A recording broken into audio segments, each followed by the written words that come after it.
Hello friends, welcome to our YouTube channel. आज हम आयुर्वेद में कोष्ठ का परीक्षण किस प्रकार करते हैं इसके बारे में देखते हैं।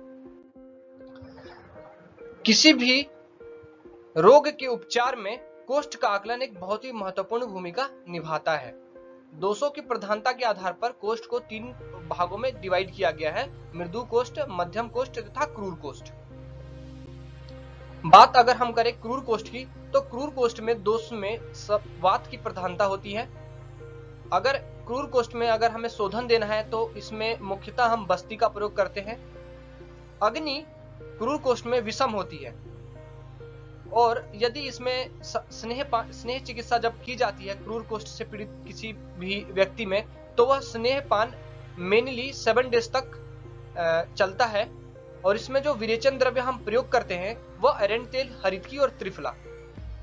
तो जिस भी व्यक्ति के कोष्ठ में वात की प्रधानता हो और उसकी अग्नि विषम हो, और अगर हम उसका स्नेहपान करा रहे हो तो 7 दिन के अंदर, 7 दिन स्नेहपान कराने के बाद स्नेहपान के सम्यक लक्षण उत्पन्न हो रहे हो, तो ऐसे व्यक्ति को हम क्रूर कोष्ठ वाला समझना चाहिए। और ऐसे व्यक्ति को अगर हमें विरेचन देना होता है तो उसमें अरंड तेल, हरितकी या त्रिफला का प्रयोग करते हैं। मृदु कोष्ठ में दोष की अवस्था को देखें तो पित्त दोष की प्रधानता होती है। अगर हमें इसमें शोधन कराना होता है तो विरेचन का प्रयोग करते हैं। अग्नि इसमें तीक्ष्ण होती है तथा इसमें स्नेहपान 3 दिन तक कराया जाता है।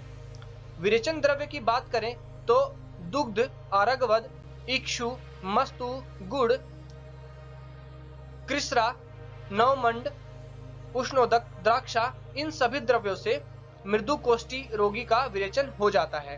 तो जिस भी रोगी के कोष्ठ में पित्त की प्रधानता हो तथा उसकी अग्नि तीक्ष्ण हो और स्नेहपान 3 दिन कराने पे उसके स्नेहपान के सम्यक लक्षण उत्पन्न हो रहे हों, तो ऐसे रोगी को हम मृदु कोष्ठ समझते हैं।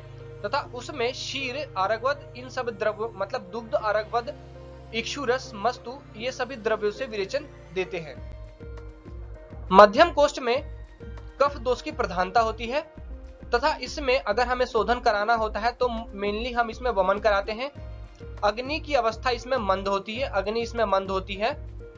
अगर इसमें हमें स्नेहपान कराना होता है तो 3 दिन जो हमें स्नेहपान कराना है वो हमें तीक्ष्ण अग्नि जिसमें है यानी कि मृदु कोष्ठ में, और 7 दिन हमें कराना है स्नेहपान क्रूर कोष्ठी में। तो 3 से 7 दिन के बीच में स्नेहपान कराने पे जिसके अंदर सम्यक लक्षण उत्पन्न हो रहा है उसे हम मध्यम कोष्ठ कहते हैं।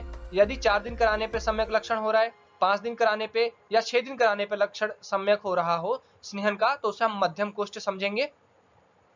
और इसमें जो विरेचन द्रव्य हम लेते हैं वह तिक्त और कषाय रसात्मक द्रव्यों का प्रयोग करके हम विरेचन देते हैं। तो मध्यम कोष्ठ जिस भी रोगी के कोष्ठ में कफ दोष की प्रधानता हो, अग्नि मंद हो और स्नेहपान यदि हम 4 से 6 दिन के बीच में स्नेहपान कराने पे उसके अंदर सम्यक लक्षण आ रहे हो स्नेहपान के, तो उसको हम समझेंगे कि यह मध्यम कोष्ठ इस व्यक्ति का है। तो इस प्रकार हमने क्रूर, मृदु और मध्यम कोष्ठ के बारे में देखा। तो I hope you all understand this. Thank you for watching this. Thank you very much.